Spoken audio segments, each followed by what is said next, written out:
Welcome out. This is the Remix Morning Show.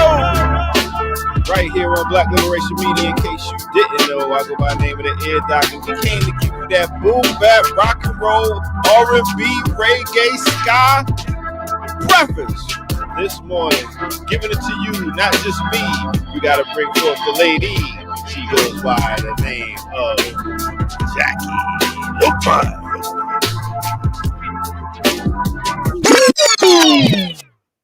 That was very soulful, very funky, that was nice. Okay. It's a little, name of that song is Humble as the Sun, as you can see for our thumbnail today. That's from Bob Villain.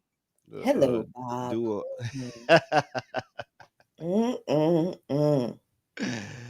Yeah. The chocolate donut with my coffee. I didn't think you like light-skinned guys, Jackie. He chocolate enough. He'll do. I thought we was too much cream for your coffee. No, you are too much cream. Oh, we about the same complexion. Ouch. Look at this. We about the same complexion. Look at that.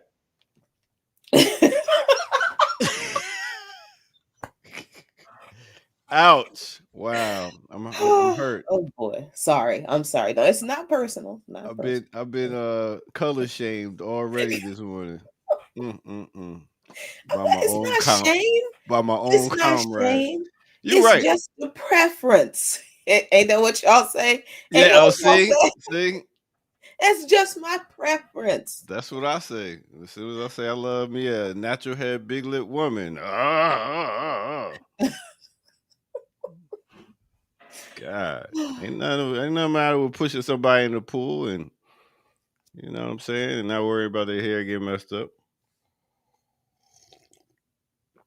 Anyway, how's your day going? How about not pushing adults in the pool? How about that? I mean, we were falling together. It would be a nudge.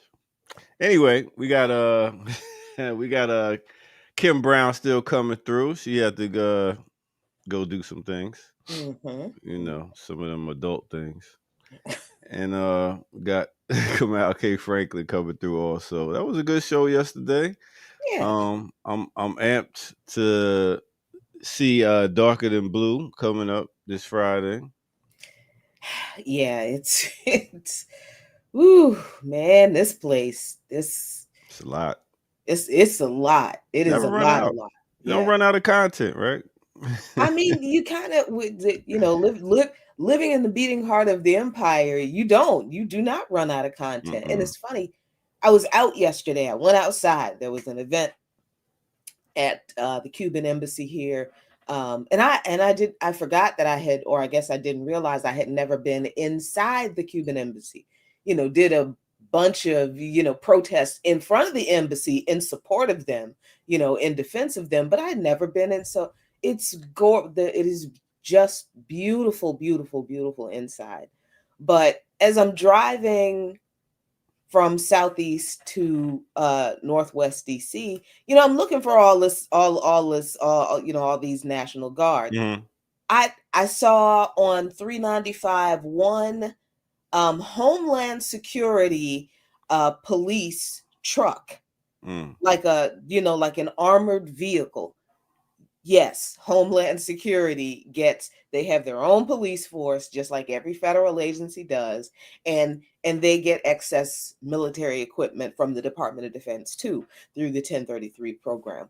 But I was expecting to see a bunch of National Guard, all up around the 14th, 15th, 16th Street area, particularly up around the embassies, but they weren't there either. So I'm guessing that they are closer to around the White House, and like up in I guess they're in Columbia Heights.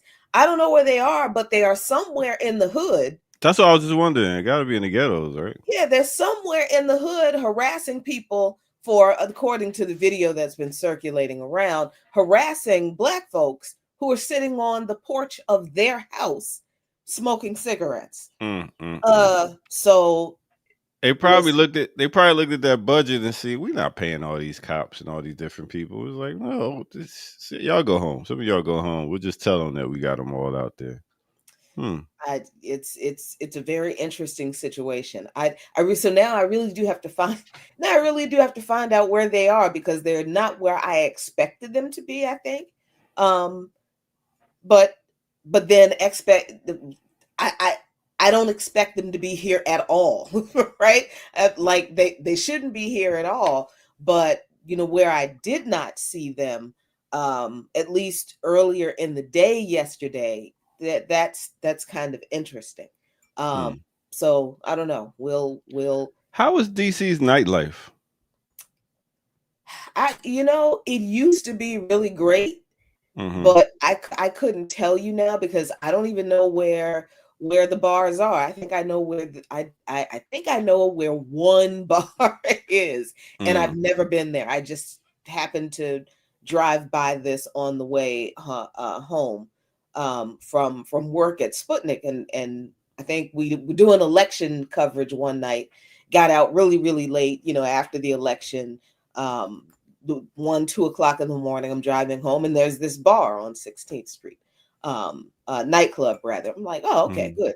But other than that, I couldn't tell you what the nightclub and nightlife in DC is, because everywhere I used to go doesn't exist anymore. You said they was heavy around Anacostia last night, wherever that is. Oh, of course they're in the hood. Of course they're in the hood.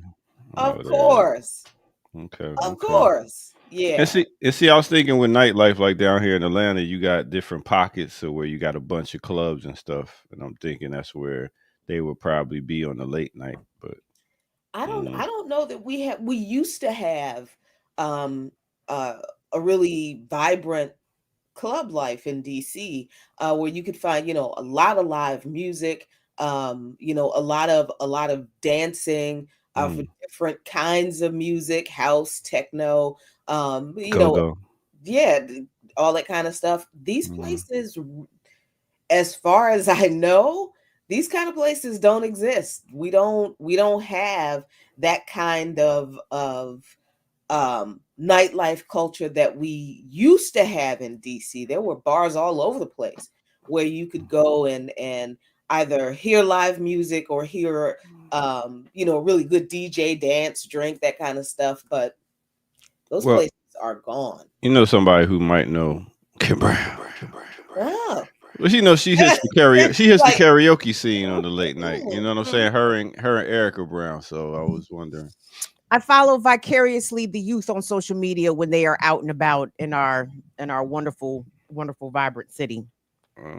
But so is there a question? You have a question? Oh, no, I was asking about, is there still a nightlife in DC? Yes. Okay. There is. Yes, the kids very much. They still go out. They hang out. Columbia Heights. They hang out. I guess down U Street. One of the most heartbreaking places in the city. I can't to go down to U Street. It just makes me sad. I just shake my head. Like, why you say that? Is this because it got gentrified or something? Yes. Oh, okay. Yes. I mean, the U Street corridor was Black entertainment / art / socializing. And now it's duke. Yeah. You understand? Yeah. Like, I'm like, what? We're doing white techno dance. What are we doing? But why here? Don't y'all have DuPont Circle? Can't y'all go that way? No. Where would be the fun in being in a so-called white space when there's Black places to be colonized? Yeah. You know what I mean? Yeah, that is true. Like, you have white parts of town. Y'all, why don't y'all go over there? They said, no, we They like it said over no. here. And U Street is like a block away from Howard, right? Or like damn near the same block. Yeah. Close. Yeah. Yeah. Okay. And Close then like when we Jackie's kind of, video right now. huh? Close like your Oh, video. your camera zoomed in on us real quick. yeah. I don't know what this thing is doing. It's bringing us closer to our dreams. Oh, Okay. there it is. There we Oh, go. nice.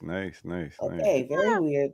Very I'm strange. I'm But getting. this brings up. I'm glad you asked this question though, Air Doctor, because Mhm. and I'm glad Jackie chime in here and chat. Y'all chime in as well. I mean, what does this state of things as the district goes right now with the lockdown? I don't know so much of it's lockdown, but it's harassment, right? Like you're seeing a police surge on the streets, absolutely making it uncomfortable at minimum for people, right? So do people just operate in the city as usual? Is it standard operating procedure? Hey, we was going out to karaoke on Thursday night. Should we on So you 18th? was going to go? Still go? Okay. I said so. You said you was going to the go. All First of right, all, let's ain't no bring in some. go-go's in DC. See, again, you Let's just bring. yapping. You don't even be knowing. Let's Ain't no bring in go-go. somebody else that knows nothing about DC. Come on. I knew there wasn't no go-go's. I How'd you actually know did. that? I would have said the same thing. I would have. Well, she said she was going out for karaoke, so I assume. Oh. No, Go ahead. I'm asking a real question because the Yeah. Black social life, nightlife is a big driver of economic shit in this city, right? Black people, young Black people, middle-aged Black people go out here and drop big coin in this town on drinks, on food, on entertainment, on whatever. Do you still go and party in DC as though everything's normal, nothing to see here? Yeah, we're just going to spend our money as regular. Yep, we're going to valet our cars and do all the regular shit. Is that what folks should do or what? No. No, that's obviously not what people should do. But I mean, is it what some people are going to do? Are doing? Sure. We need to tell them why they shouldn't. Like tell them why they should not do that. Explain it to folks, because a lot of people are going to try to operate as normal. They will. Yeah. So tell them why they shouldn't. I mean, it's the same thing I have been saying. What you allow the state to do to somebody else, they'll eventually get around to you to do it. But the people who are celebrating this in the first place, there's nothing that can be said to them because they're quite welcoming of this. But for our folks who have been the main ones, some of these folks, oh, this ain't our fight, this don't have nothing to do with this, every other thing, horrible thing that has been going on to other people, not just under this administration, but the whole time. But now those folks, I would say, to see, this is what we mean. This is why all of this does have everything to do with us, because we told you they were eventually going to get around to us. With some of us thought we were going to be able to throw our lot in with the state and identify with the state and get the state to be easier on us while they, go after everybody else.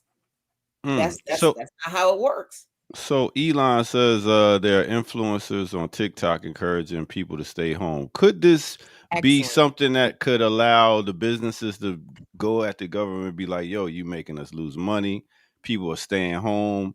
And then they'd be like, yo, money ain't being made. You fucking up. So what we doing I think here? that's one thing. I think that's one real possibility of one way that will start to slow this down or cause some fight back will be the business class, who will start to lose business because people won't be coming downtown because of all the checkpoints, the tanks.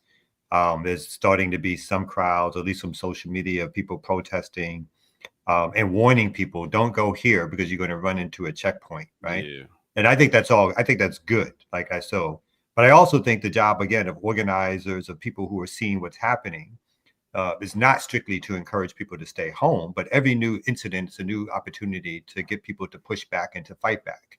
And this is an excellent opportunity for folks in DC to get people to push back and to fight back, right? Having tanks down the street. I've seen some of the videos I think Kim was alluding to or talking about where these pigs are just rolling up in neighborhoods, stopping people, saying Donald Trump wants this and Donald Trump is tired of the crime. It's like, who's this white pig coming up with this attitude with people in the dark? So these are opportunities for organizers and radicals to really politicize people. I saw this other brother who was pulled up and still thinks that some cop is his brother. So they, people still keep trying to like talk to black cops as if they care when they don't.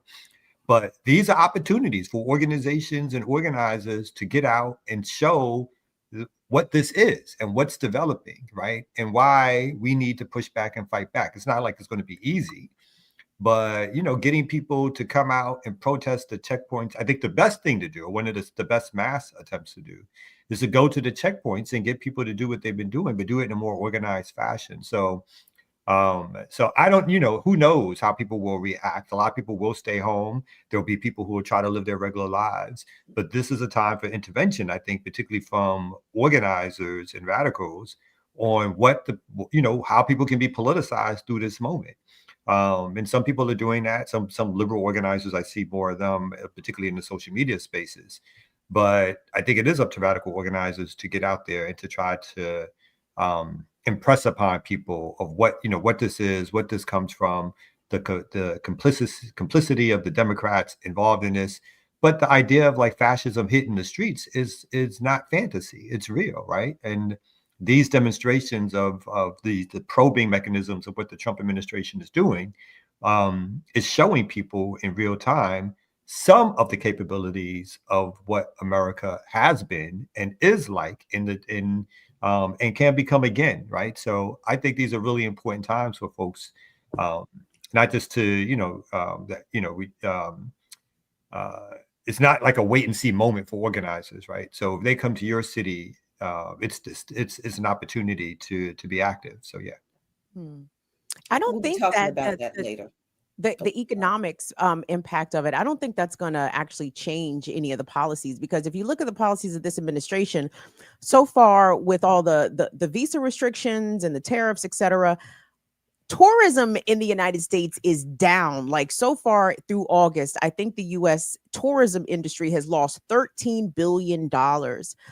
Las Vegas is a city that is suffering very almost uniquely. Las Vegas and in Florida in particular are seeing billions of dollars lost from this time last year from especially international travelers. So I said that to say that the racists don't really care if they lose money, at least in the short term, because that's how racism works, right? They will cut off their nose to spite their face, so long as they're able to inflict pain and humiliation and discomfort on other groups. They'll take a short-term economic hit, and I don't think that Washingtonians boycotting the social scene in DC is going to change the attitude or change the tune of the Trump administration. DC, well, not the Trump administration. You don't think it'll change the tune of a little bit of the local Democratic administration and some of those politicians and other business leaders to be like, it could, they're losing money. And I'm not saying that they have a huge though. You know what I'm saying? Like now,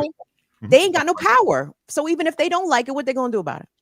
The pushback is important during these times. That's not like I don't expect them to. They're not going to stop Trump from doing everything, but the pushback also becomes important because that's who people see out there. And if that administration strictly is looked upon as capitulating as opposed to pushing back because there's no pressure on them to push back, I think again these avenues have to be used. And so it's not so much that I think that they're going to stop Trump, whatever. But imagine if they said something like, and whether or not the police listen to them. Like DC police is not going to participate in these raids anymore, these things anymore, because of what's happening in terms of downtown businesses. And we think this is ridiculous. Police should, or something dramatic needs to happen that shakes. I'm not sure it will, but something dramatic needs to happen. But I think the only way in which that, one of the only ways in which that happens is if there's a business class someplace, particularly downtown or maybe some other places, that starts to see a dwindling of people coming into their stores because people are actually objecting to the fact that they can't walk anywhere without seeing a fucking overt cop who thinks they have the right to stop and search them. I know DC is a cop town anyway with all the federal police, but again, these federal police are actually now empowered directly to literally stop you on the street at any moment at any time. And I think something can cook off in the neighborhood, to be honest, too. Like, I mean, again, when we look at the rebellions of the 60s and 70s, those things mostly overwhelmingly started because of some police interaction with folks in the community. Some stop, some not a police killing of Black folks. That was later on, but some stop, some harassment, some breaking up of something that was considered ordinary activity. And folks was like, yo, this is fucking crazy, right? And there's no reason why that could not happen again in an environment where the cops are harassing people at a certain level, not your regular everyday harassment, but a harassment that seems to draw more ire. And some of that, again, at least through the social media, you can't say for sure, right? But some of that seems to be developing early on. But, there needs to be forces to help also push that. Yeah, I don't see the business class in DC, particularly those folks downtown and around Navy Yard and Noma and all of the highly gentrified areas, that the National Guard is here to keep us out of.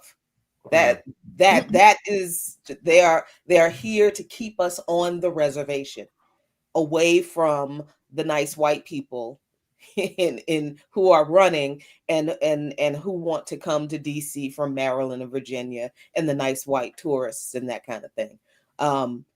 Because that business class were the ones who wanted the youth curfew that Bowser already imposed in the first place.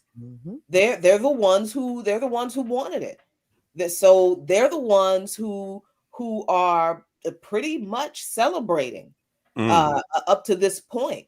What is being done, because they're the ones who don't want us in their spaces in the first place. Because I mean, I went to Chinatown, and I honestly, because I'm just not out at night like I used to be. So that's why I really just cannot tell you what the nightlife is in DC. But I went to Chinatown on a Saturday, and we were not out there.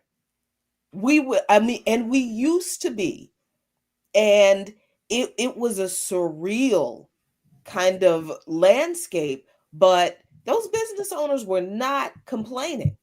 They were not like, oh, we're losing money. No, they're like, oh my God, we are glad we are glad those damn kids are gone, because now the tourists feel safer and all this kind of stuff. So some of these businesses in the area rely more on tourist dollars, or they want to rely more on tourist dollars than local dollars, and they're pretty explicit about that. That makes sense, because they see the gentrification continuing to go on. So they're like, okay, we don't want them around anyway. Yeah, it makes sense. So that means that the whites are gonna be all right. They got their protection. They, just like you walk in any island, you see police forces with shotguns on the street. They like, oh, we good. We ain't got to worry about getting robbed. But the Black neighborhoods are the ones that's gonna have to, that got businesses. Those are the ones that's gonna suffer. Yeah, but Black neighborhoods are going to suffer, not just through businesses, but because the neighborhoods are going to be invaded. Because that's part of what Trump's message is that he's cleaning up crime. And what that means, as always, right, is he's going to focus in on the folks who feel like they can take the most advantage of, or who seem powerless to them. And so I think that's part of it too. But yeah. So I think that, so it's, I don't think Black businesses will be suffering, because it's probably so little in terms of the dollar value and owning Spock stores and the rest of it, that sort of walk-in businesses are not where Black businesses are, or whatever. So I don't think it's going to be Black businesses that suffer. But I do, and again, I don't know the scenario, but if people are scared of coming downtown, or if they see that there's protests downtown, then that does also, in addition to tanks, could have an effect on people coming down to those businesses, whether tourists or not, because the tourists can also get accidentally caught up in one of those things. And so, you're a couple of incidents away from something that could be dramatic enough to paint a different light on what's happening. But again, I think it's going to take some mass protests down in the downtown area to stir the pot of saying, like, this won't be allowed, or people are pushing back or fighting back, or something else that happens in some other part of the neighborhood or community out there. All right. Well, welcome to the Remix Morning Show, y'all. As we jumping right into the pot, getting it hot. Hope y'all got y'all coffee and whatever y'all need to. It doesn't look like Kim has it yet. I don't. So we're gonna take a quick break. You're gonna go get that. Oh. Uh-oh. Y'all remember this? Look at that. Let's get a quick. And don't take. So this was my daughter's. Who's the white guy in the end? That's supposed to be me. Oh. This was my daughter when she found this. I feel vindicated. I feel like she was no more than 8. And so this was her picture of the family. That that's her, my daughter. Oh. That's supposed to be Caleb. All right. Brownish hair. Oh. That's supposed to be I guess that's supposed to be some grayish thing happening. But yeah, what happened to your gray? Well, I mean, I got replaced by gray with a lack thereof of melanin, which I actually deserve. I feel like you were standing over like this. You can't be doing no gray on my head.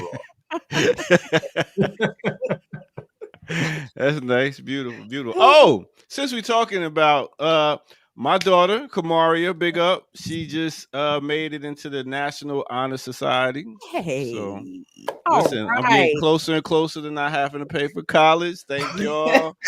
Thank you. I'm glad she got my looks in my brain. Oh my goodness. We gonna get there, girl. We gonna get there. Ooh, she's the better looking version of you, though.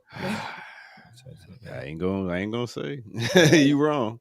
All right, so let's go ahead and take a quick break right here on No Other Than the Remix Morning Show. Let's go.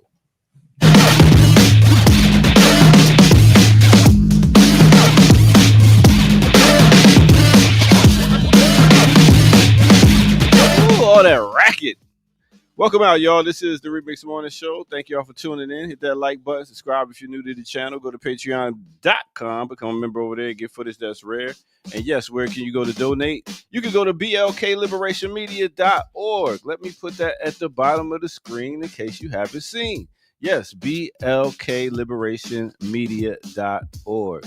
Go there and donate. We are demonetized at the channel, so that will help us to pay bills and things. All right, let's talk about it. So you've seen the thumbnail. You've seen one half of the rap duo Bob Villain. Let's look at both of them and let's talk about them real quick. All right, so coming straight out of England. Yes, they are a punk rap duo. Straight out of London. They do hip hop, punk rock, hardcore. They talk about the British establishment, inequality, racism, sexism. And first you got Bobby Villain, vocals and guitar. Then you got Bobby Villain on the drums. So these two get together and they rock out. They are also referred to as the Bobs. They released 4 albums, beginning with their self-release in 2019, Dread. And the group, they are very outspoken against Palestine and the government of Israel and the Gaza war. Actually, in Glastonbury Festival 2025, they led the crowd in chanting, "Death to the INF." Yes, that's what they said. Yeah, you know, you can fill in the letters. And which resulted in their visas getting took in for their tour that was coming up. They was actually supposed to be here in Atlanta on November the 11th. I don't know if that's happening. So yeah, check them out. They got 3 albums out that you can go run to and see. We Live Here. Bob Villain presents The Price of Life and Humble as a Son. All right, that's it. Let's get back to it right here on the Remix Morning Show. Let's go. I don't rant. I spit facts. And if I speak facts with passion, that's just the way it is. I'm not one of your news reporters that's going to sit there on fucking national TV talking about, Yeah. All right. And later on today on classical breakdown. We shall be covering a little bit of that in case y'all don't know and y'all need to find out where to go at 11 o'clock. Come right back here. Classical breakdown. We'll be doing black, rock, and punk with Musa and Jackie Lukeman and me and Kim Brown. So yeah, we'll be exploring that. What up? Real quick. So what was that? What was that voice that you just played at the end when you transitioned back to the screen? That was part of that song. Nigga, Kalechi made the record. Whoa. Who is that? That is this amazingly brilliant sister out of the UK. Her name is Kalechi Okafor. If you are not following Kalechi, go do something better with your life. Kalechi, I love this woman. So to hear Kalechi, I didn't even realize Kalechi was on the damn Bob Villain record. That's huge. Anyway, it's a big deal to me. Let me just put it that way. Okay. Well, look at that. Got you a new song you can listen to. Man, Bob Villain, what that mouth do? I'm sorry. Listen, I'm sitting over here trying very hard to be composed and mature and ladylike, but you know what? Bob and Bobby. Running around with that shirt on. Take the shirt off. Stop it. Take it off and keep it off. Don't make me tell you again. Woo! For both of you. Out here disobedient. Come here. Come out. Can we do that? We Just can't leave do it it. alone. Just leave it alone. Leave it alone. Proper manny man. You look it's written under. He's a man. Come out as blessed. It just helps when they're cute, right? Like it doesn't hurt. It doesn't take anything away, right? It's like listen to the content, listen to the lyrics, the politics, the musicianship, and the fineness. Yes, we'll take it all. Thanks plus so much. All of that, gotta have all of that. That's great, but it's a plus when you don't have to say nothing. Just like, oh, hello. We done? No, we're not. No.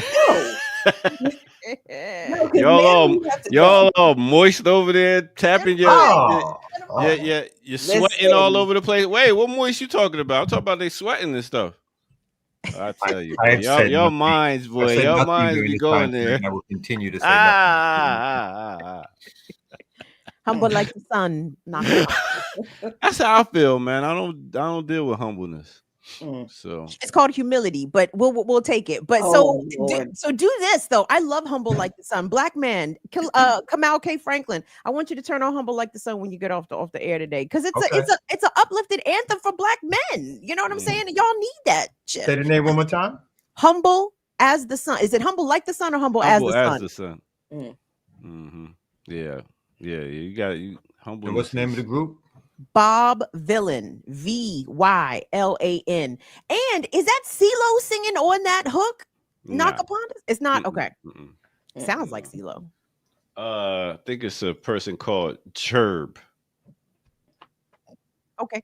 Oh, I might have it wrong, but yeah, man. Humbleness is a word that dims my light. I don't like it. It dims grammar also every time you say it, which is fine, by the way. We encourage your dismantling of the English. What did I say wrong? I don't think humbleness is a word. It's humility. Why? That's the whole thing. Why wouldn't it be a word? You got humbler, humbly, humbling, humblest, humbler. I mean, why wouldn't it be humbleness? You're right. Listen, anything. Right? You know what you will with it, sir. It's fine. It's fine. It's my bad. I have to resist the urge. To be on your English grammar, hold up to the empire language. 100% right. Yes. Okay. The fault is mine. The fault does not lie with you, with your humbleness. Continue on with humbleness. Thank you, Kim. Right here, I feel it. All right, let me take a break and go humble. Nah. Humbly take a break. He's a man. Doctor's a proper many man. You little boys just wouldn't understand. Doctor, hit the news joint, my good brother.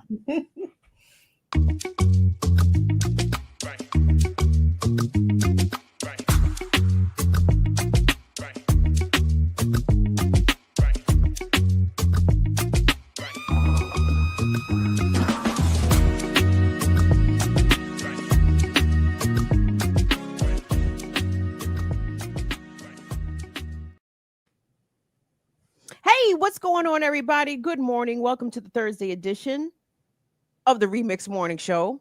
Not Burn It Down with Kim Brown. I get confused. I introduce the Remix Morning Show on my show all the time. You do that? It's 7:00 at night. Welcome to the Remix Morning Show. But yeah, no, this is the Remix Morning Show, the Thursday edition version. We got Kamal Franklin, Jacqueline Lukman, Kim Brown, your bruv, Ed Doctor in the Ket. It is the 14th of August, which means you have one more day to pay your mortgage and you are 10 days late on your rent. So do with that what you will. It's tough times out here. No judgment. We appreciate you guys joining us on this wonderful, wonderful Thursday. Please engage in the content. What's up, chat? What's up, remixers? We appreciate you guys showing up per usual. As always, I hope you guys are out there being safe, staying hydrated and moisturized. Do y'all SPF? Yes, Jacqueline does. Kamal said, what is SPF? Yeah. Not Yeah, always. you got to welcome all that sun rays. I understand, sir. You know We what I'm can't saying? be blocking out Exactly. no You all gotta come and get in here. Get in here. I think y'all are making me back. I'm turning red just by talking. Oh my god. Oh my god. Kamal said no I'm SPF. blushing. We will be blocking no UV rays. We need all of the melanin inducing sun rays to come jump Do you on. see this? Do you see why? I need all the melanin. So my daughter can do better pictures of me, better, more accurate pictures That's how she sees you. of my luscious. No, that's not how she sees me. Oh That's my her God. being, oh my god.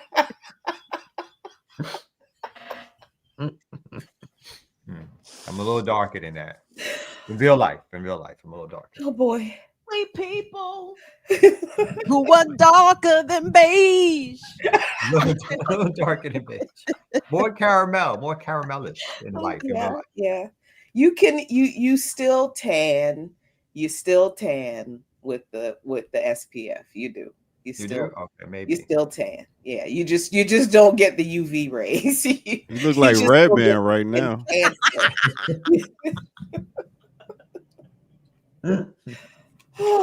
Oh boy, that is. Does anybody have a news story that they want to start off with? Can I say this real quick? I appreciate, and I hope y'all in the chat, everyone watching, listen, y'all, we have to have sugar with the medicine, gang. Okay, like we are living in end time capitalism. The empire is crumbling while we in it. Okay, so we need to laugh. Like we gotta always kind of have some levity in this situation. And can I say this also? Some of the videos I've been seeing of the police harassment, federal police harassment in DC, can I tell you that the youth of Washington have not let this dim their sense of humor? They are clowning the fuck out of these cops. They are clowning these cops in the most hilarious ways to their face. And even in spite of the circumstances, I appreciate to be able to see that level of resistance, because to me that is a part of resistance, right? If you're still able to laugh and smile in the face of absurdity and bullshit, yeah, you a strong person to be able to do that. I think I agree. I do agree. I mean, that there is a lot of, at least I will say from what I'm seeing from the people I know, there's a lot of rallying around DC's youth. There's a lot of efforts to really protect our kids. Mm-hmm. But then I am reminded in some of these videos that, man, these kids they got some special sauce with them, because they. I think, yes, we need to protect them. Yes, we need to do all that, but they're gonna be all right. I think they're gonna be they all right. They all right, and I think they could teach us a thing or two about exactly kind of what you said, Kim. Like, yeah, these are frightening times for a lot of people. This kind of stuff, a lot of us have never seen this kind of stuff before, right? We've got generations of people who did not grow up in DC, seeing the things like this happened. We got generations of folks who have never seen anything like this before, but they've also lived through a period of political disengagement from the working class and poor that they understood, even if they couldn't like name it and couldn't name a particular politician or any policy. They knew that the politicians were lying, and they knew that this government wasn't doing anything for them and their people. So I think, and this is also a couple of generations that's been living with the reality of climate collapse, and then living in it, and understanding that their future just grows more and more bleak every day. I think there's a lot of trauma that comes with that we don't realize our kids are dealing with.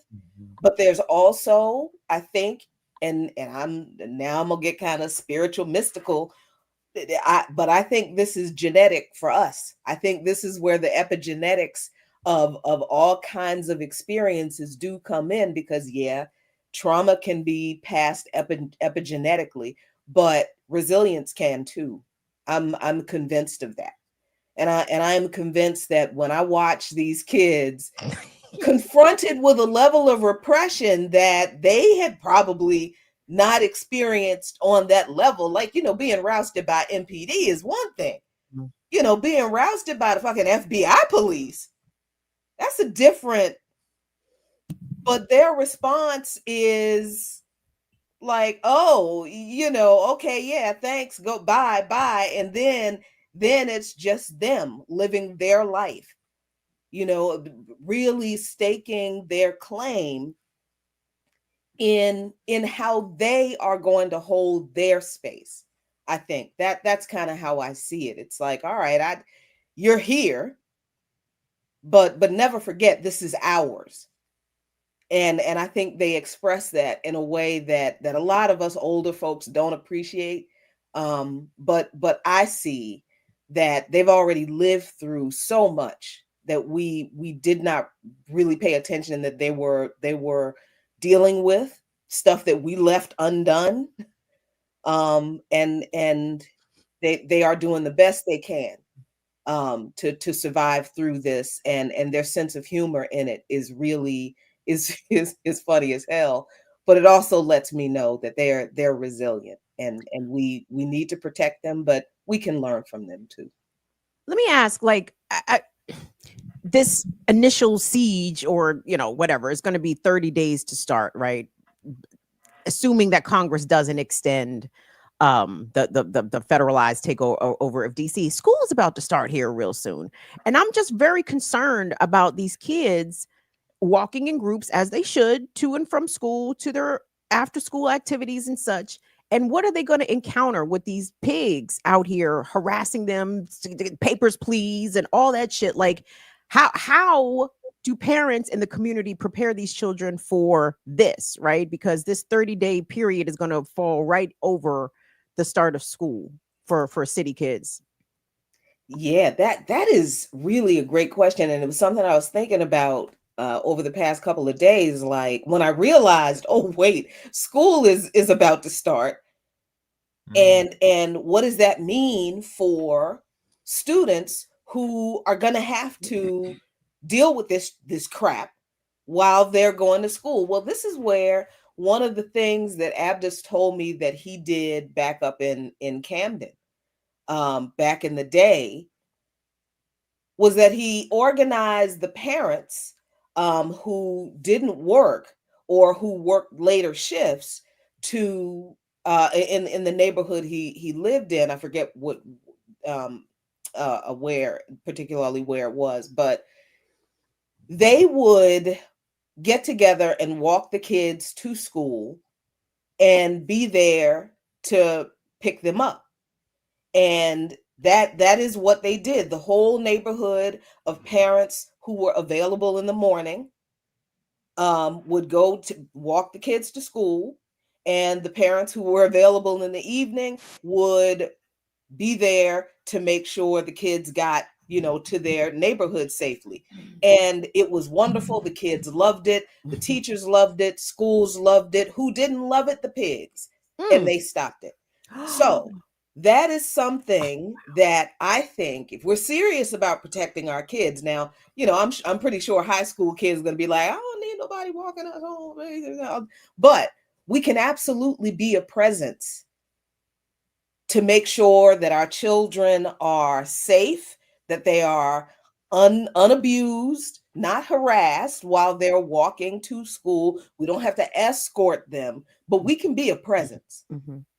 And I feel like if parents in our neighborhoods would want to do something, I think that would be a fantastic thing to do, to make sure that our kids feel safe and know that the eyes of the community are on them to make sure that they are safe through this 30 days or however long this is going to be, because this is not just going to be 30 days. Trump has already said that he is not going to limit this to 30 days. He's going to want to do this for in perpetuity in DC, and he's already said that he's going to consider rolling this out to other cities. So I feel like this goes right back again to all these folks among us who are like, oh, this isn't our fight.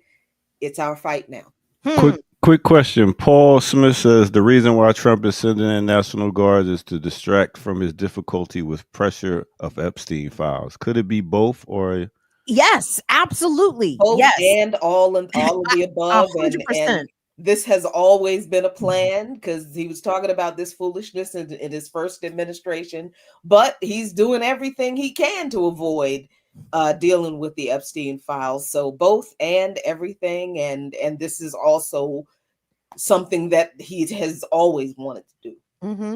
And for folks to be like, this is a distraction, it is a distraction, but y'all, this is also people's very, very lived reality right now. So it multiple things can be true at the same time. This is absolutely something to distract from the pedophile, the pedophilia scandal that Trump and all his buddies are in. But no, real lives are going to be affected by these distractions. Yeah, I never liked the whole distraction discourse among the progressives online, because usually when we start talking about, oh, this is a distraction, we dismiss the thing that we're talking about, right? And because we think, oh, this is just being done so that we don't pay attention to the more important thing.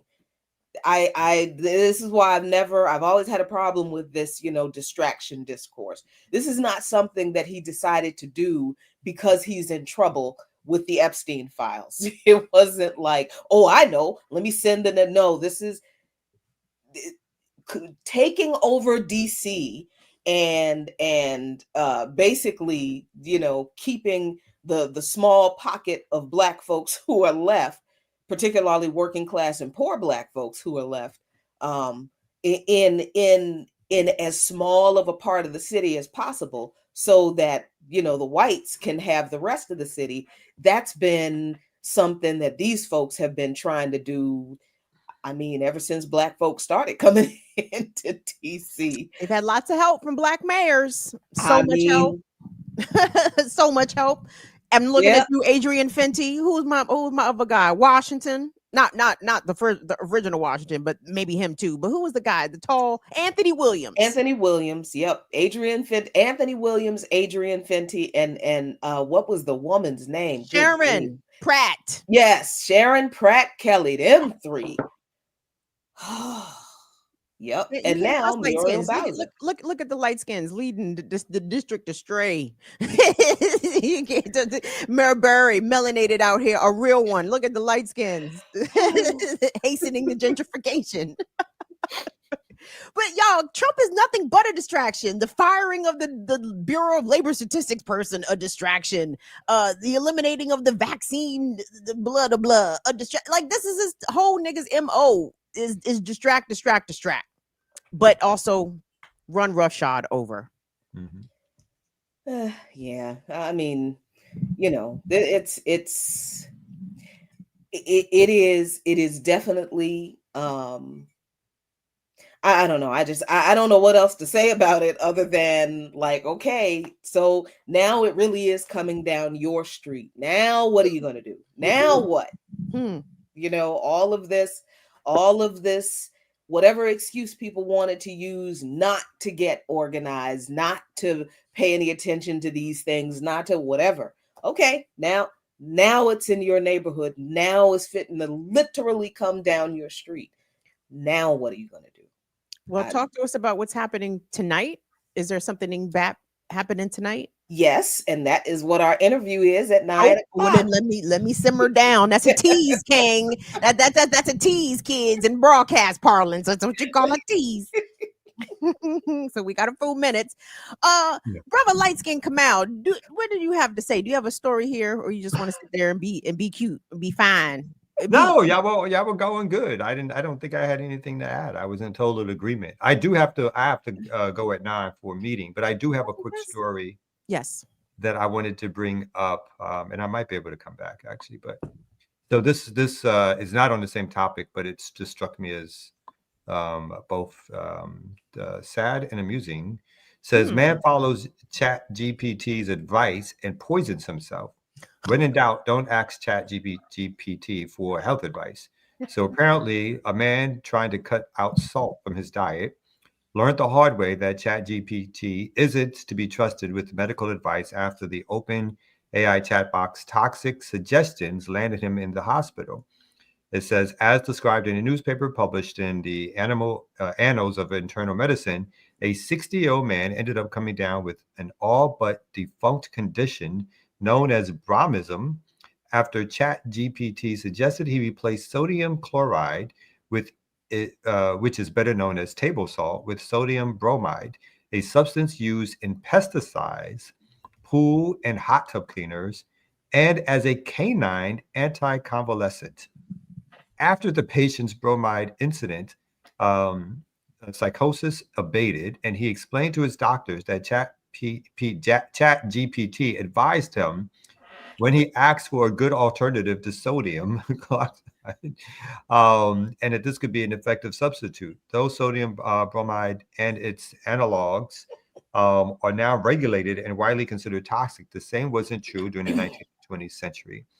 And so basically, this is a guy who decided to listen to basically AI as a medical doctor and began to pay the price for it, which I think is going to happen more often because people, again, are going to start relying on these things as if they are, as opposed to them regurgitating information that they are receiving, basically. They're going to think these machines have some analytical function that's going to actually interact with them and allow them to I don't know, to take real advice from them, which seems ridiculous on his face, but hey.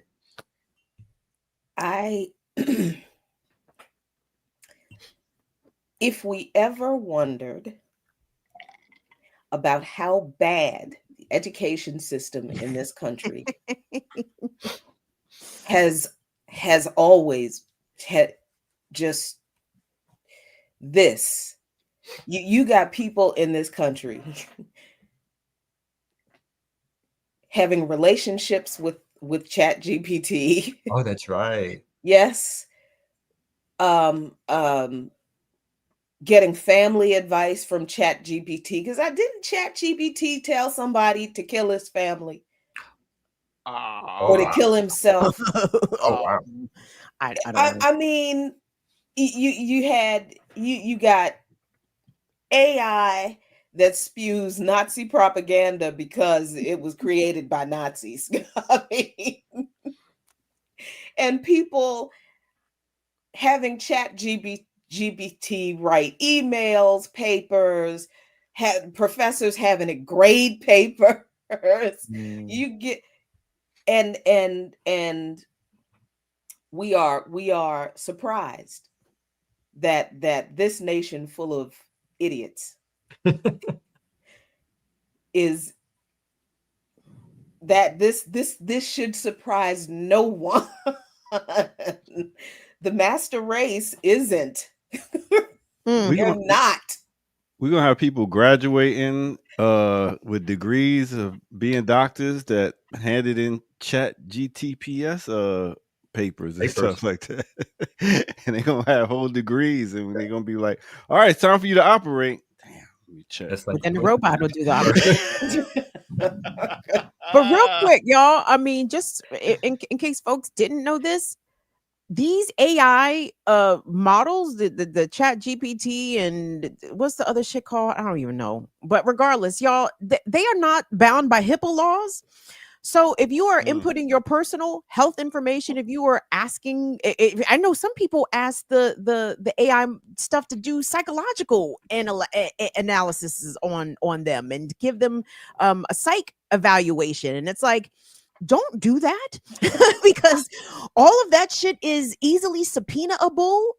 That you have no expectation of privacy, especially when it comes to your health stuff. If you are voluntarily submitting this information over to your AI friend, so just don't do that. Keep your business your business. Don't be telling AI all your business, because guess what? AI will go tell all your business. So be careful, okay? Well, this is the one that's the most, like, Jackie brought up a couple of examples. Have y'all heard about the one where you put information about your dead relative or your relative who maybe, I guess, maybe they are preparing to leave something for the kids or the spouses or parents or whatever it is, but start downloading information into one of these chat devices or AI devices so that when you do pass, people have conversations with you. That is like this big thing that's now starting to develop, is that people are developing these ways in which they are attempting to keep their loved ones with them by having daily chats online with images that look, that like are either videos or photos that are taken, but it's supposed to be filled with what that person would have said or how that person would dialogue, or what is it about that person that made them who they were, and it's being put into these machines, and then it's supposed to be sort of regurgitated back to you. So it's interesting. And this is becoming like a phenomenon, which I think will, as they work out their kinks, it's going to get bigger. It's crazy because on one aspect it's mental health, but at the same time it's not being able to let go. You know what I'm saying? You're holding on to something and not being able to be like, okay, well, they passed, let me move forward. You're stuck. Suspended in animation. Natural order of things as humans have oriented themselves to this planet and to one another is changing right now, like right now in front of us. The fact that you will be able to have a conversation, as it were, with a loved one who is long since gone, not go back and look at old videos or, pop in old VHS or Betamax or whatever. No. Have a whole conversation like that is not that's not natural. And we should refute these things. We should reject them. Like, what does that do to humanity? What does that do to the way that we process and accept death? Are we not going to be able to ever accept death if we can always talk to the dead? Like, I don't. All technology is not good technology. You know what I'm saying? All money ain't good money, right? All technology ain't good technology. All this shit is not going to liberate us in any way or create any kind of utopia. In fact, it's more dystopian than anything. It's just new. Microwaves ain't natural. We want what we want when we want it now. I don't even disagree with you about the microwave. I know, doctor.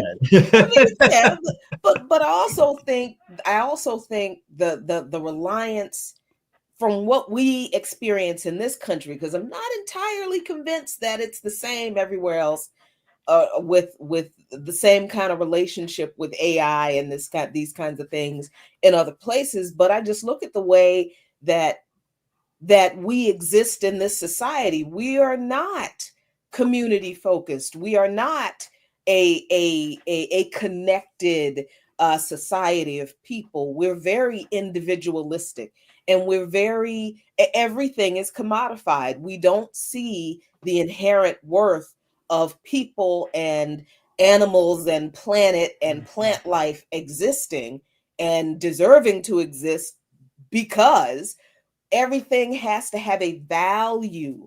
And that, like the natural order you were talking about, Kim, that humans are supposed to live in, where we do value each other and value the resources that we have, and we take care of things and each other. Yeah, in a capitalist system, where that's taken away, and that's replaced with this hierarchy of a social order that does rank people's existence on their value to the system. So we've got a population of people that's miseducated from cradle to grave in the first place, isolated from other people through these artificial divisions, that are played up in this capitalist system, constantly kept at other people's throats through having to through the corporate and employment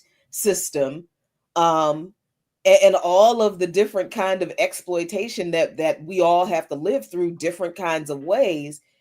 We are a population of people that's ripe for the kind of manipulation that leads to these kinds of dystopian outcomes.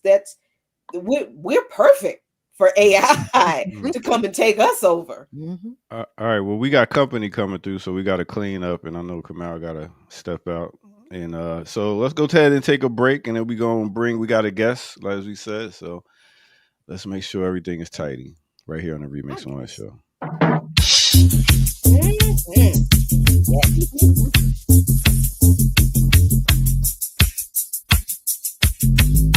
I need you to relax over there, Jack.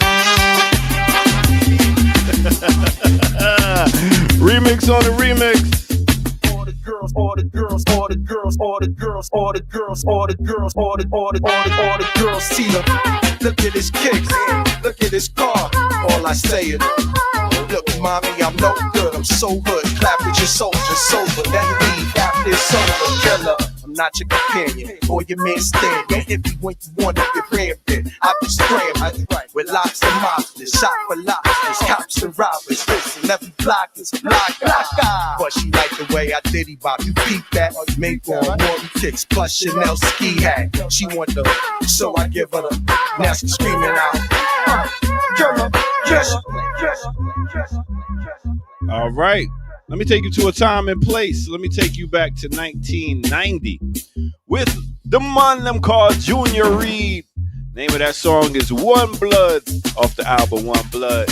Mixed with a little bit of 2002. We're talking about Cameron off his album Come Home With Me with Jules Santana. Name of that song is Oh Boy.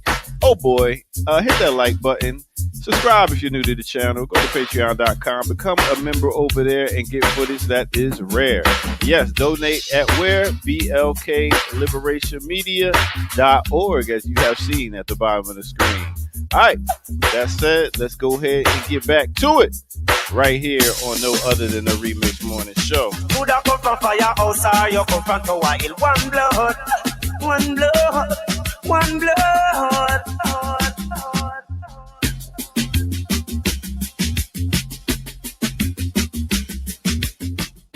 All right, blow, blow, blow, blow, blow. Mm-hmm. Nice. Okay. Yes. So, BAP is in the building. We got a good brother I got to meet a couple times, or maybe once, but yeah, good brother. No, we was there for playing when we beat Jared and them in spades. That's right, at the house and down at the building. Yeah, good times. So let me I try to stall so Kim can get back. Here we go. Bam. You're not supposed to tell people. Oh. Damn. Lord have mercy. Time. Can we get to this interview? Sure, let me get out of here. Oh, welcome everybody to Remix Morning Show, Thursday edition. We got some guests coming up. And Dr. hit us with the segment.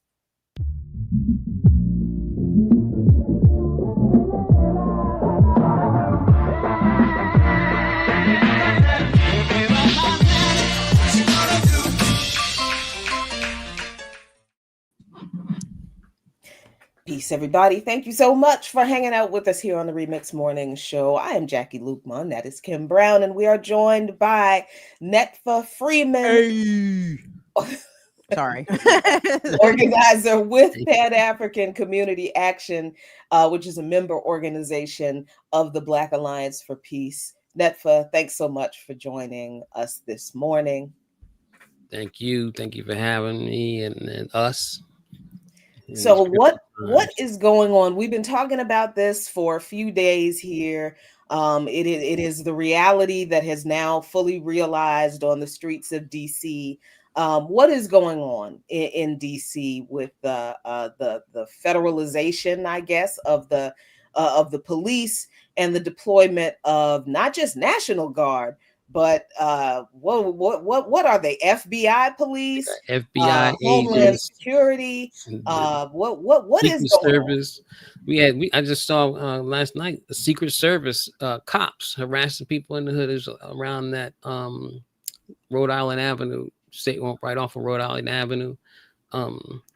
Not far from the metro station. Secret Service, and this was an area that's heavily policed already, that the cops are already there, just staking out, and now they were Secret Service cops. I didn't realize, you see it on the car what they are, and so that's what's happening. It's all over the city. I even had to go through a checkpoint myself trying to get home a couple of nights ago. They didn't, I was waved by, but they didn't wave everybody by. Where is the checkpoint, Nafa? This was at it's not there anymore because it was they must be moving them around. This one was at right where Bladensburg Road and New York Avenue meet when you're going outside the city. What? Yeah. Wow. Mm-hmm. That's a major intersection for y'all that don't know. It's a major in and out route out of the city. What? Mm-hmm. Yep. Yeah. And so they waved me on, but before they did that, they put a flashlight in my face, and I'm like, "What you looking for?" Like in my face. So, but this is what we're, the intensification of the fascism that we already have had to endure, the intensification or the reaction of the colonizers, and their inability, the legitimacy of the system that we live in has nothing to resort to but naked force and occupation and this fascism, and so it's just an intensification of it. We want to be clear about that this is not, we don't want to reduce this to this administration, and that even we can see it clearly on the local level here in Washington, D.C., the capitulation and the cooperation of the D.C. government, despite their rhetoric, and all that. They declare, well, we're going to cooperate as they talk about it in ways that seem like they're disparaging or questioning the logic and the reasoning for this. They still, at the same time, say that they're good with it. In fact, I always blank on this woman's name, Smith, the police chief. B2B Pam, Buckshot Pam. Yeah, oh, yeah. She talked differently than Bowser. She down with Trump. I mean, she didn't say she's down with Trump, but in terms of this police stuff, it doesn't seem to phase her. It's almost like it's a welcome thing. And so this is what we're facing here. I think it's been talked about so much that I don't know what details more I can give it in terms of the context.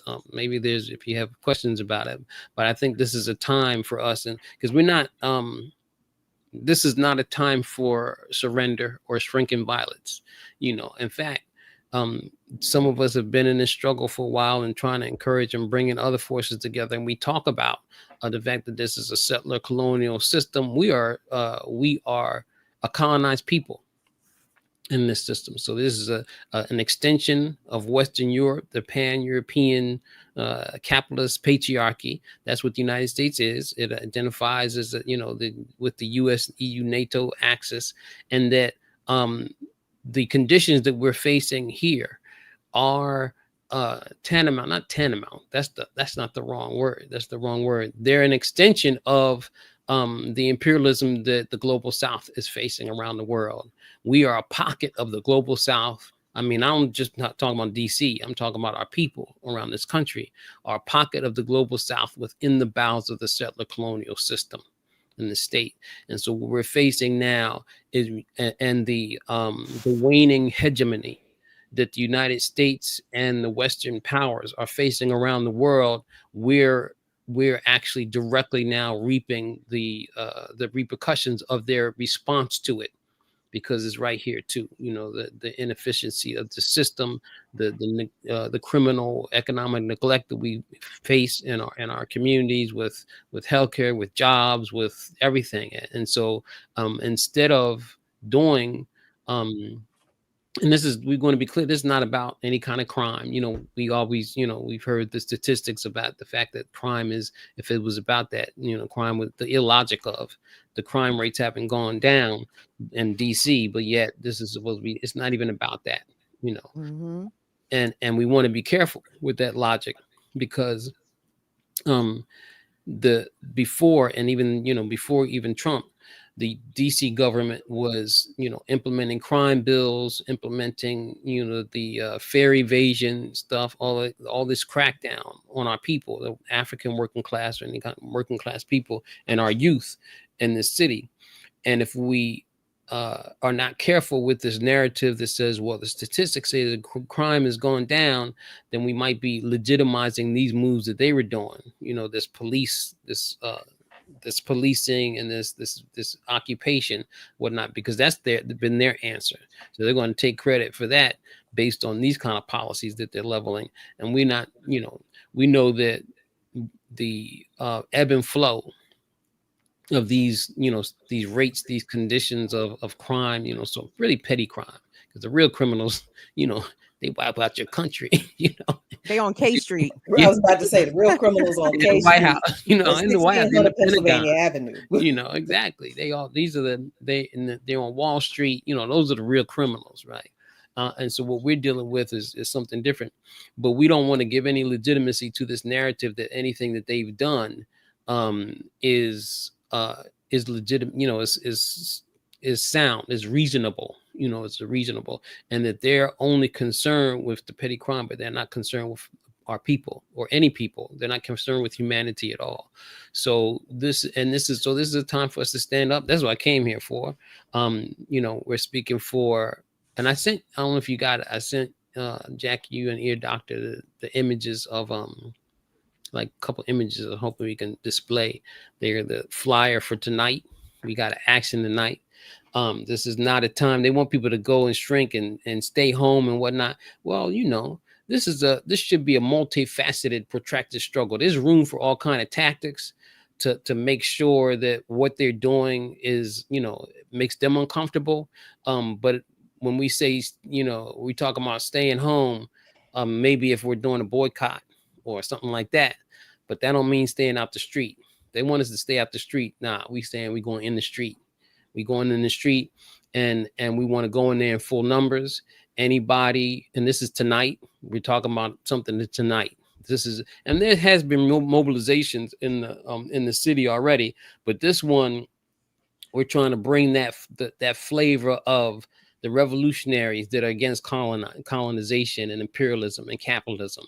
We want to make it unequivocally clear that this is an expression of that.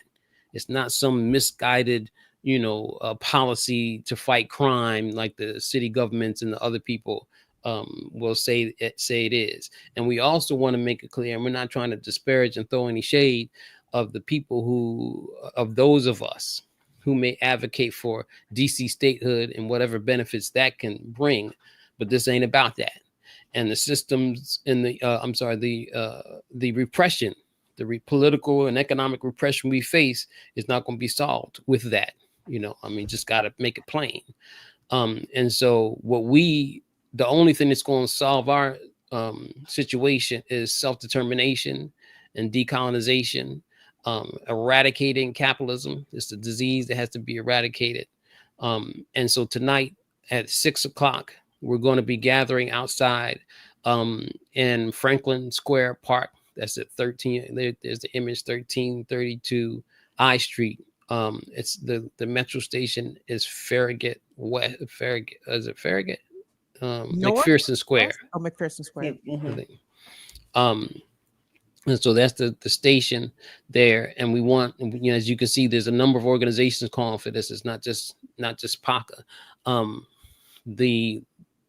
Right now we're bringing attention to the demand for community control. This is community control for public safety, really to counter this narrative that this is about crime and we need the state's police and all that kind of stuff. When we, if it was about public safety, then the community can handle that, and we need to be able to raise that situation up. But this is also a question of the intensification of the colonial forces against the colonized. It's an expression of the naked force that imperialism we see using all around the world. And so we have to be clear. We got to do things to bring the masses into understanding what we're facing here. There's no, we got to be unequivocal with it. And so this is the demonstration tonight is going to be laying that out. The organizations you saw there under that are going to be a lot of speakers that are going there. And, this should be just the beginning. We know demonstrations don't solve anything, but they're a tactic, and that they're the beginning of a more protracted and multifaceted response to the oppression we're facing. This is the demands that we have. So right now, as they stand, the demands in light of the federal takeover, Pan-African Community Action, and dare I say, we say the other organizations too, this, because we've all been meeting and are making the following demands: hands off all homeless encampments and reallocate stadium funding to housing and healthcare. A lot of us have heard the declarations, the calls to beautify the city and move the encampments. They're going after the encampments, the people without housing. And of course, this system doesn't provide. It's going to spend money on stadiums, multi-million-dollar, hundreds of dollar stadiums, but it can't, provide things that'll give people housing and healthcare and whatnot. We want to draw this contradiction. This ain't no federal government contradiction. This is a state country. The DC government is complicit in that. That's the one spending this money. And so that's what I was about to ask you. That's right. And well, they're complicit in a whole lot of ways. The talk is just different. It's just how they talk, and maybe even how they apply the same fascist and police tactics against the people. The no-brainer one: police hands off our DC Black youth. We probably really we can extend that to any non-white youth in DC right now who are being harassed, but really they running us down in our communities like they slave catches, and so we want to bring that out. The community control over public safety. A lot of times you will hear PACA and other organizations we've declared community control over the police. This one we tweaked it just for this moment because we thought that we want to make a clear delineation between these forces they got out here patrolling and what we're advocating for. So if there's a question of any kind of questions of public safety, any kind of questions of crime and violence and whatnot, which we do know we face that intercommunal violence and petty, what we call low-level street crime, as a product of capitalist exploitation and economic oppression. We have to come together and do that. So, and then demand that the DC City Council and the Mayor Bowser stand with their constituencies by ordering all DC agencies to refuse to cooperate and comply with the federal takeover. We don't expect them to do it, but because we already know that they said they're going to cooperate. But we make the demand because we want to heighten the contradiction that this is not a democracy. This is a settler colonial state. This government is not our government. It's our colonizer. We want to be unequivocal about that. People have to understand we're not just talking about some, phrases and analogies and whatnot. We talking about the system. This is what it is, and so the contradiction is if you think you're an elected, you want these compradors go around here as if they're elected. They are. In some ways, people vote for them, but they don't represent us. They are compradors. They come to pretend and posture as if they're representing a constituency that they are actually working against and for on behalf of a foreign enemy source. That's the definition of a comprador, and that's what they are. And so if they were really about it, and they know that that us in the DC and the country are not down with this federal takeover, they know that. So if you really operating under democracy, then you would refuse to comply. You would cast your lot with the people who voted for you, who you claim to represent, and you would call this the power you do have is these agencies that you govern, that you have jurisdiction over. You can tell them to stand down, to not comply. And this is what we're saying that they should do. And we want to amplify all these demands so that people can see clearly the contradiction and heighten the contradiction and expose the enemy. ICE out of DC, unwavering sanctuary for migrant diaspora. That one's clear. I don't think we need to, I don't know what you can do to elaborate on that, but what is clear is that we are facing the enemies of humanity, and they the enemies of collective humanity. As people who are part of humanity, we don't make these. We're not into this like what you gonna call it, geographical allegiances, alliances, and chauvinisms, and all that kind of stuff. For us, it's not even just about DC. We all know this this government and this person in the White House is talking about extending it. They're flexing their muscles. They're trying to see what they can get away with. And we got to, if we're paying attention, we can see that this Democratic Party that professes to be an opposition party ain't no opposition party. Neta, did you see Governor Wes Mellenhead get on Fox News and say how much he has surged police? We're surging the predictive AI crime analysis. We're surging. I said, Westmore, I don't feel safer with you at the helm, sir. Because as soon as Trump decides to cross that border, cross over Eastern Avenue into PG County, it's over. Like, we are no safer in Maryland, Virginia. Y'all are definitely not safer in Virginia. But anyway, enough. I appreciate the action tonight, bringing people out, because some of the messaging that I'm hearing on social media has to do with equating compliance with safety, right? And telling Washington residents, hey, stay in the house, don't be out here riding dirty. Don't be out here, giving them a reason to snatch you up. Because aside from the usual police harassment that Metropolitan Police gives out, some are concerned that these federal agents can in fact charge you federally with whatever they decide to do, which obviously creates a whole nother set of challenges. So for the folks that are saying that we actually need to stay locked down until this window passes, this 30-day window for now, until it passes, what do you say to those that think that laying low is actually the safer option as opposed to coming out into the streets and confronting it directly? So I think there's always some sensibilities around using your common sense in terms of how you travel, and we like saying don't be dirty, so to speak, and don't have things on you that give them a pretext to do something. But I think it's folly to believe that they might not just do it anyway, and that it's folly to believe that this is about 30 days. These people are flexing their muscles, and that the system is deteriorating. It cannot accommodate the masses of people in terms of economically. And so there's unrest, the gentrification that they want to, they're all over these major cities, that they're displacing people and all of that. So it means that they're faced with a situation, basically. One, the legitimacy is out the window because people are not going to, it's almost so much propaganda you can do to get people to buy in it.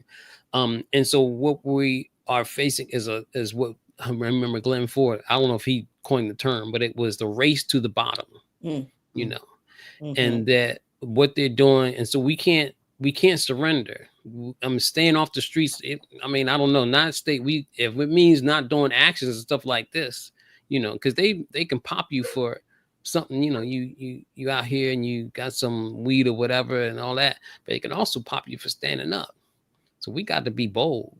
We can't, this is not a time to surrender. And, again, we got to be, right now, I want everybody who's watching this and who's local and can make it to DC to come out tonight and to understand this is just another restart too. So even if you can't come out tonight, we're not you know. So that's my answer, is that we can't, we want to be careful about these messages that are trying to, that they're trying to put out there to make us surrender and and lay low and not respond to our oppression and repression. Yeah, particularly Neff, I appreciate you saying that because you know, this tactic that people are advising, particularly our youth, with, you know, this the laying low and you know, don't make sure you don't have anything on you, blah blah. Because when you're watching one of the videos, these federal pigs roll up on these young brothers sitting on the porch of the house that they lived in, and one of them was smoking a cigarette, and these pigs walked up on these young folks and said, "Oh, we smelled weed." So the idea that us being good or hiding or laying low is going to keep them from being exactly as dirty as they always have been, and making up stuff to entrap us. I mean, I think if we watch even that video, that should disabuse us of this idea that we can like lay low. But for people who continue to believe that this is just a, you know, a little bump in the road, that we locally we just have to ride it out, and then after this little period of time, whether it's 30 days or this, you know, 4 years, then everything is gonna quote unquote go back to normal. Because I'm sure some people are thinking that it's like they're thinking, look, if we just put our heads down, then eventually all of this is just going to blow over, we're going to go back to normal. What is the response to that? Because this is not an isolated issue of militarization or occupation, or as Dr. CBS called it, the policification of the military. What's our response to people who are like, eventually all of this is going to blow over and we'll go back to normal? Well, one, that going back to normal thing, we should be concerned with that. Like, what was normal? What was back? What were we still dealing with here? I mean, and two, I just don't, just going back, I don't understand that. You know, what you know, things go, you know, we're in a struggle. This is not about, and there's no laying low. This is a colonial occupation, an intensification of colonization, not a public safety issue. If it was a public safety issue, maybe it would blow over, right? And if it was a public safety issue framed as that, and if it was really about crime and all that, maybe they can scare a bunch of us and lock up enough people that they won't have to worry about these, you know, these petty crimes. I don't even think that can happen. But I think we're in a existential there's an existential threat to humanity. We got to remember, I mean, I'm going to reiterate the same thing, but what we really should do, this is existential threat to humanity. We are a pocket of the global south. Whatever you see them doing around the world, this genocide in Gaza, this promoting the compradors like in Kenya and Haiti, and all the you know, I mean, the world is watching us. The global south is standing up strong against imperialism. They're looking to say, now when this thing happens, they're looking to say, what they going to do? You know, and we have two choices. Now we can stand up and sort of, you know, strategically understand how we can be a counterpart to the struggles of the people of the global south, matching it and seeing what, you know, what we can form, you know, be a formidable force against imperialism, or we could fold, you know, we could surrender. What that looks like, to not fold, is one, we got to organize on the local level. We got to organize survival programs.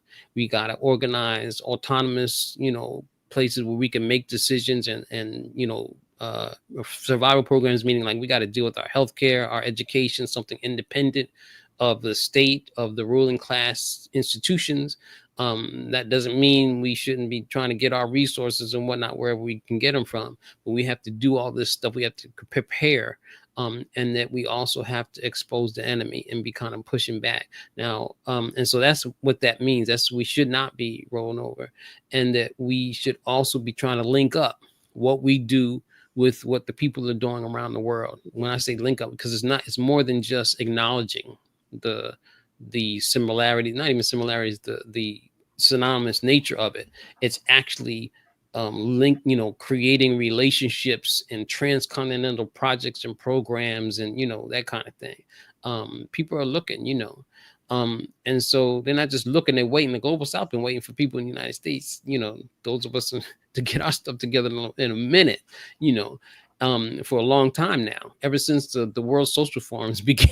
I don't know if people remember those, in Rio. And so that's my answer to that. We have to start organizing our people to take our conditions that we face into our own hands. We have to have community self-defense structures, all kind of things we have to deal with. And we have to start protecting those who are the most vulnerable, those who are houseless. And, like they shouldn't be able to get away with, I know, they shouldn't be able to get away with just clearing encampments of houseless people. They shouldn't be able to get away with rounding up our brothers and sisters from other countries who had to make it here because of some imperialist policies in their countries, and they want to deport them. They shouldn't be able to get, because also before that deportation comes a prison, because that's what those detention centers are. They prison. With the horrendous conditions. They shouldn't be able to get away with just doing that, and we just watch it and say, well, it'll blow over. That's folly. That's some folly bullshit. So what's coming down the pike? Because we got one or two choices. We stand up and we do something about it, or we surrender, and put our head in the sand. Mm-hmm. And this is why the Black Alliance for Peace, Pan-African Community Action, and all of the organizations represented on this flyer at the bottom here. You see Enoch Bayan in Washington, D.C. You've got the All African People's Revolutionary Party, Diaspora Palante, ILPS, other organizations. There will probably be some folks from my church, Plymouth Congregational United Church of Christ, out here. We have got to bring our people together to have serious discussions about connecting our domestic internal colony issues with the same oppression of people by the same class of people all around the world, because this is not just a fight that's limited to what's happening in DC. It is a fight that connects all of the people throughout the world, particularly in the global South, who, Neff is right, are standing up strong against imperialism. We've got to do our part.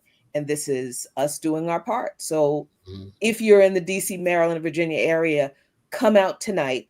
Here is the flyer. I'm going to leave it up so you can screenshot it, write it down, do whatever you need to do. We have got to get organized, people. Neta Freeman, thank you so much for joining us, brother. Thank you. Thank y'all. Thank you, Neta.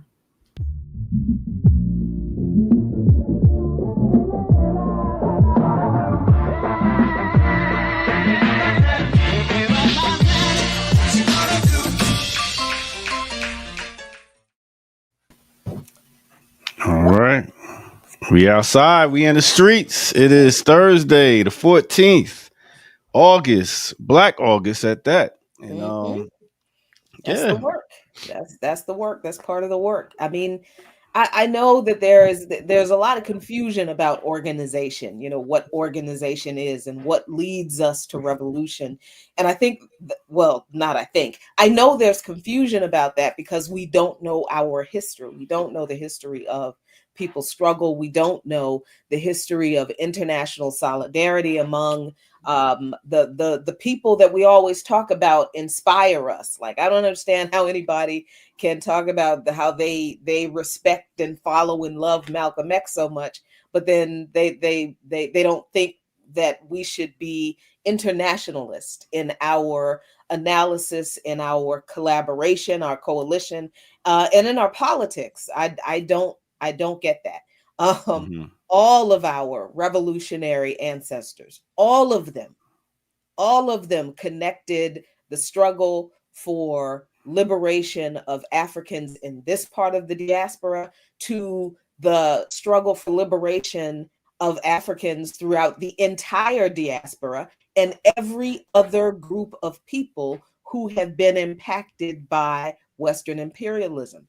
Our struggles are all connected, if only by the fact that we're oppressed by the same class of people who are themselves highly organized internationally in order to carry out our collective oppression. So, goodness, I mean, if you don't want to have, personal solidarity with other groups of people in their struggle, but at least acknowledge that it's the same class of people all over the world who are organized together to oppress us all. I mean, it at least acknowledge that much.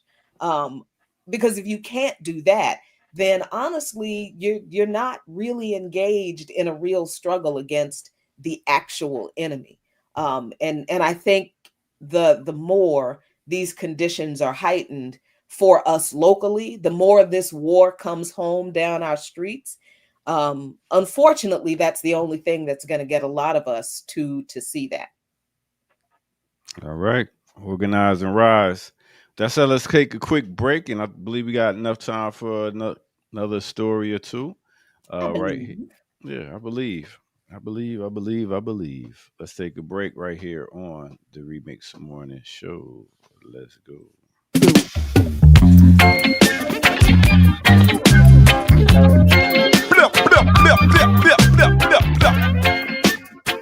Yes. Dread. Welcome out to the Remix Morning Show. Thank y'all for tuning in. Hit that like button, subscribe if you are new to the channel, and you know all the rest of stuff to do. I tell it to you every Remix Morning Show. So go do it. Donate. BLKLiberationMedia.org. Get you some swag. We got cups. We got mugs, as you can see in the background. You can rock out. But we got a lot of dope shows here on Black Liberation Media. In case you didn't know, we have a show called Root Work. Let's see what they was talking about on the last Root Work. I believe it was about self-defense and how did we handle it. Let's check it out and see what they was talking about right here. If you want to ensure that there are no resistance forces able to mount a charge against you shutting down the midterm elections in 2026, you need to have your repressive force in place in ample time to be deployed, particularly in all of the major cities that you know are Democratic havens are going to be the key sites of resistance to your policies and orientation. And you got to have enough muscle to be able to go in and when and where a local force, be it the local sheriffs or the local police, should they not comply, should they not collaborate, that you have enough might and muscle to be able to contravene, to put them not only in check, but to execute the summary takeover of those cities without any resistance. Woo! Talking about organizing, talking about coming together, how to defend against a bunch of crazies. All right, go check that out. Root Work just dropped like yesterday, so go check that one out. And we got many more shows you can also check out. Let's get back to it right here on the Remix from on the show, yo.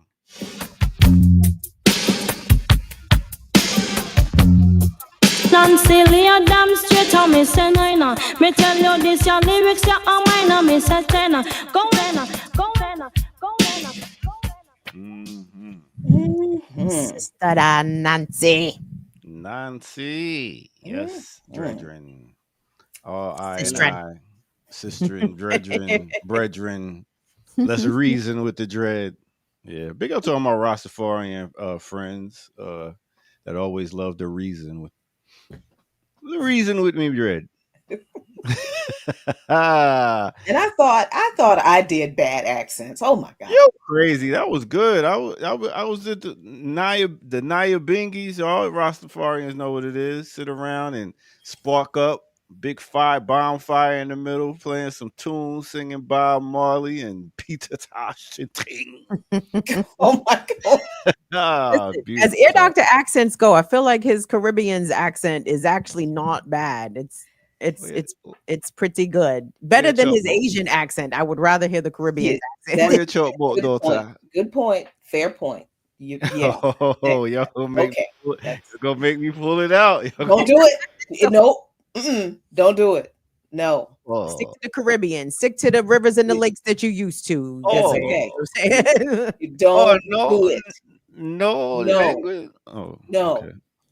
okay. CC. Anyway, more news. You stick around, air doctor. You news nigga now. So get comfortable. Let me tell you what's not happening enough in this country as far as I'm concerned. Go ahead. I don't understand why there are not more fisticuffs going on with all this wilding out that people feel like now they are emboldened to do. I don't understand what's happening. Minnesota teen says a server forced her to prove her gender in a restaurant bathroom. Yeah.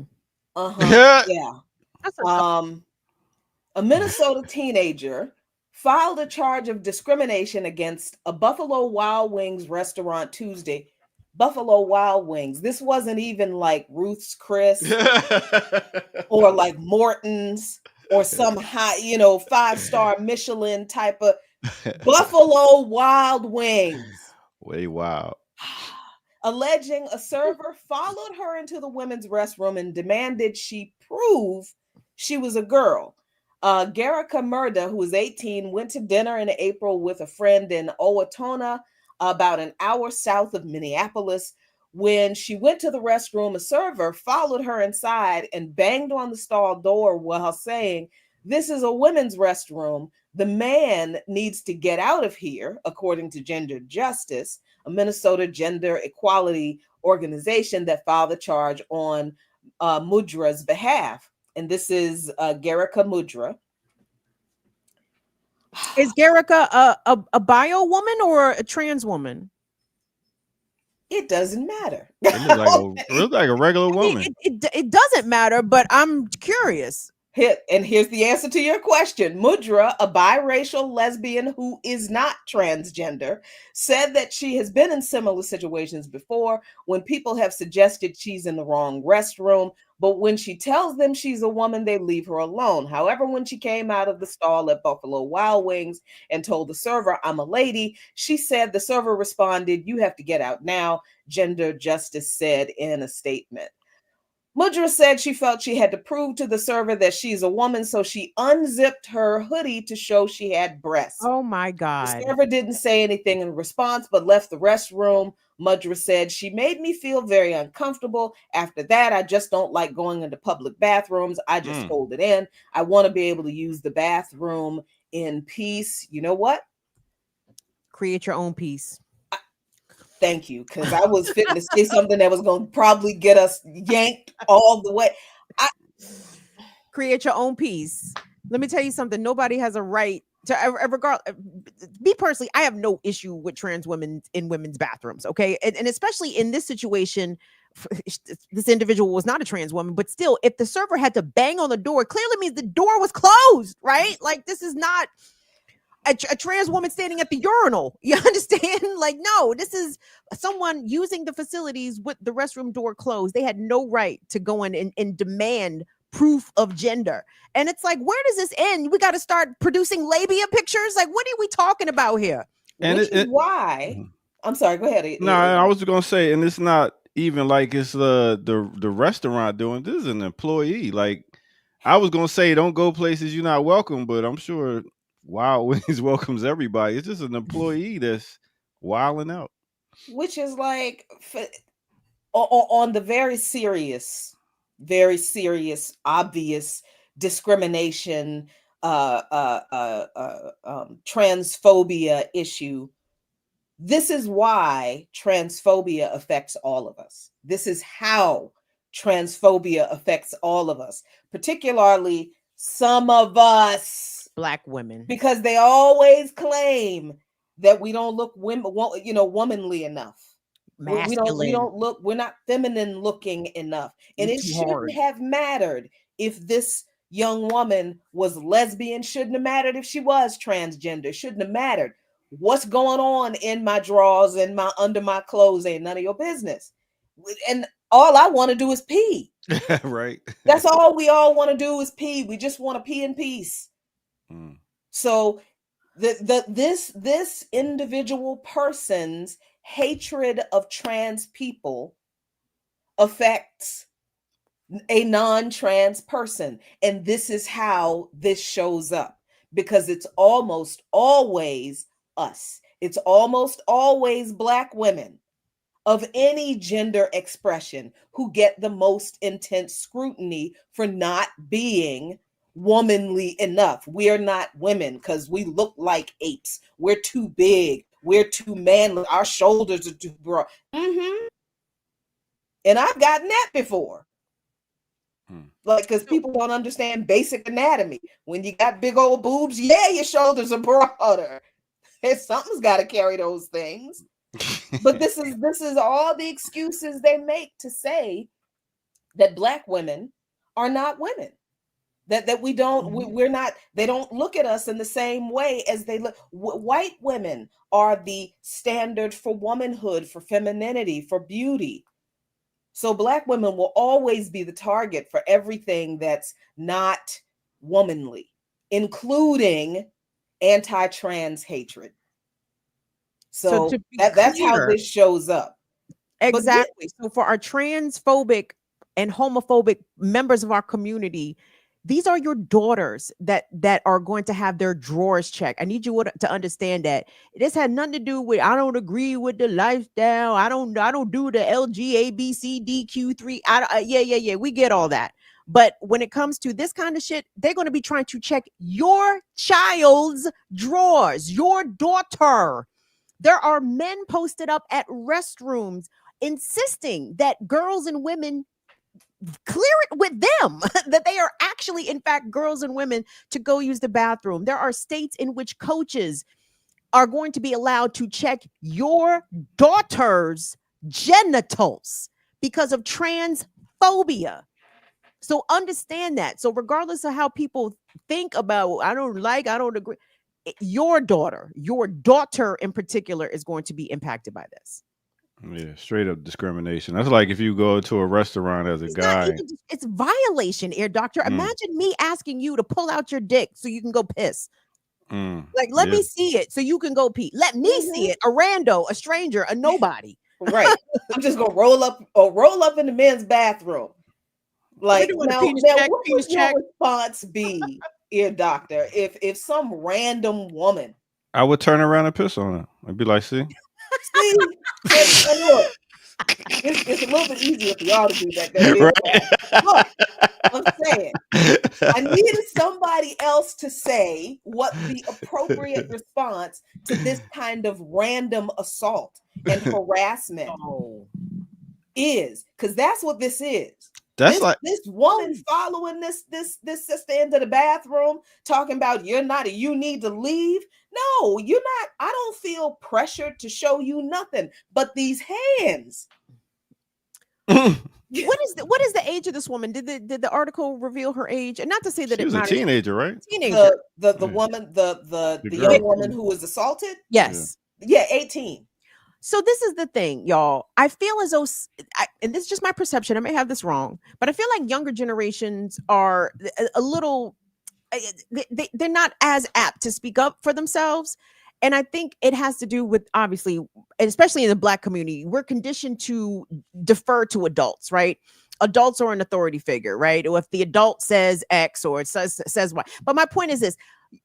Y'all got to teach y'all kids that every adult ain't to be listened to. Okay, like every person that presents themselves as an authority figure, such as the fucking server at Buffalo Wild Wings, does not have any actual authority over you. You are not entitled to produce, show, demonstrate, prove anything, right?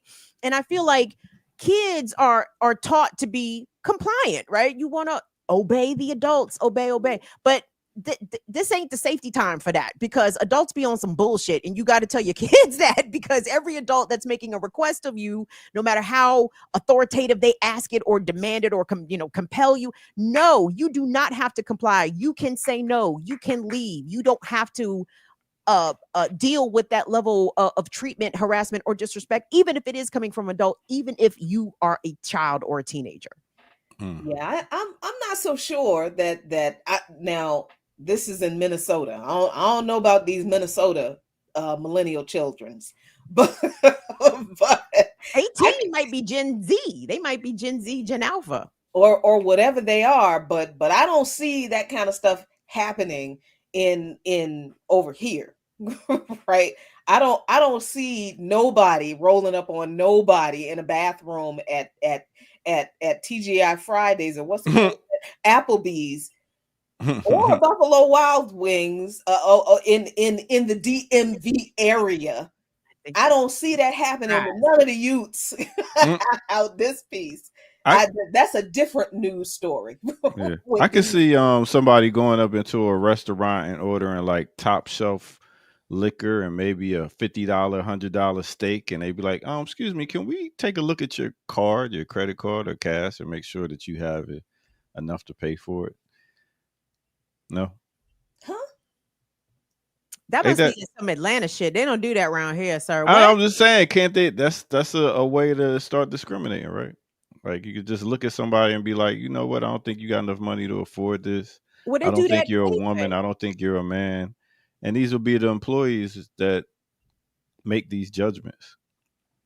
I don't know. I'm just talking. I mean, but you're not wrong. Yeah. Like, there are people that are not bosses, owners, managers that will gatekeep a space as though it is theirs, right? Like these punk ass cops, right? Get gatekeeping Rhode Island Avenue. You niggas don't live around here. Like, y'all need to relax. But I don't know. Like, I want the kids to know that they have autonomy, and that every adult that approaches you, like, you don't have to give them respect. You know what I'm saying? You don't have to be deferential to every adult, because a lot of adults are going to be on some bullshit out here to intimidate, to threaten.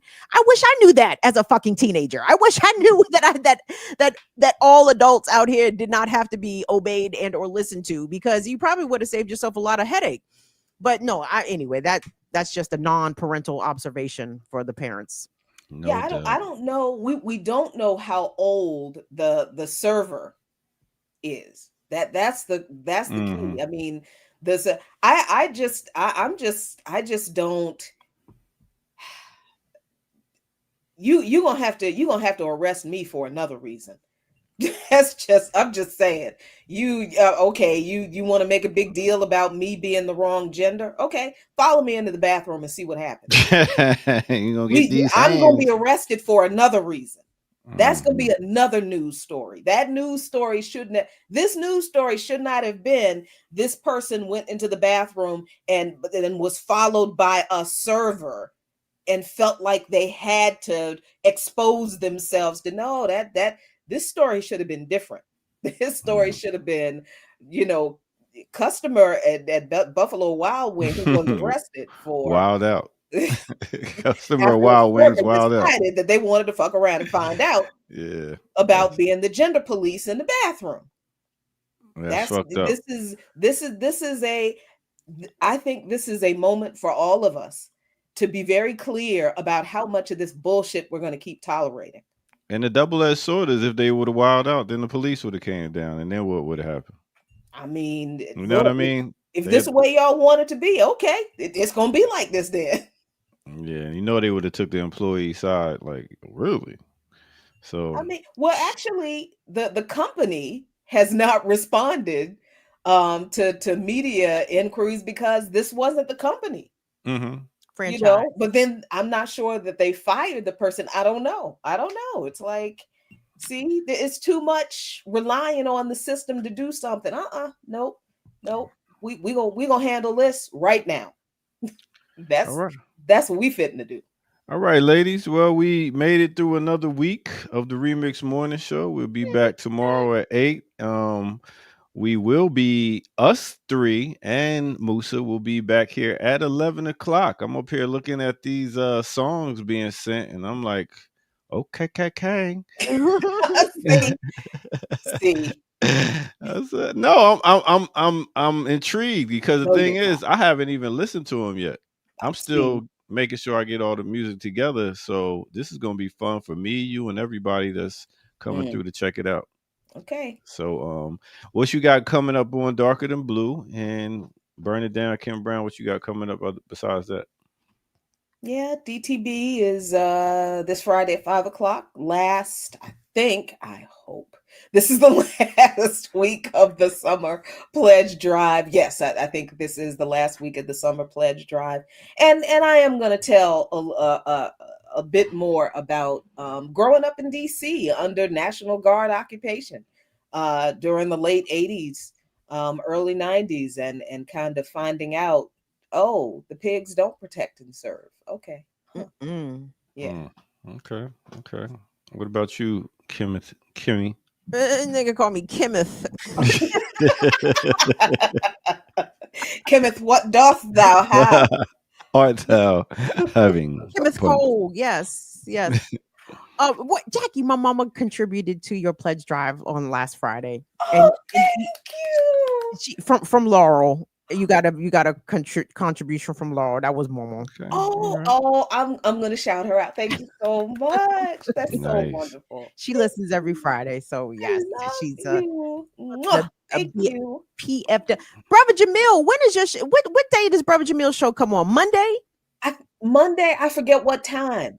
Brother Jamil, you got to tell me what time because I forget. Okay, yeah. Why come Brother Jamil don't have a show up here? Listen, these are questions. I be wondering why a lot of people that be in the chat room yap, and ain't got their own show. Everybody except for Zenzabel. I know why she ain't got. First of all, Zenzabel will have the #1 show. Right. Now, big up to Zenzabel. You know, I always got to mess with you. But yeah, Miss Brown, your mom ain't got the organic blends mix because the volume 2 is dropping at the end of this month. Oh, come on, man. She gotta stop playing. My mother was like, "Can I have Air Doctor's number? Because I want to text him some song." I don't know about that. I don't know about that either. Because I give her my Yahoo account. Oh my God. The one you haven't checked in 7 years. One he doesn't even bother to look at. He ain't seen the password for that this decade. Word. Well, that's what it is, man. Great show, great energy, great all that. I hope y'all having a great day, and I hope that y'all have a great rest of your week and weekend. And we about to be about here. Join us back at 11 o'clock. And yeah, I don't know what else to say. Y'all got anything? Say that's cool. It. Let's rock out with our COCK out. I'll let her say that. I don't know what to say, boy. There he is again. There y'all go. Relax.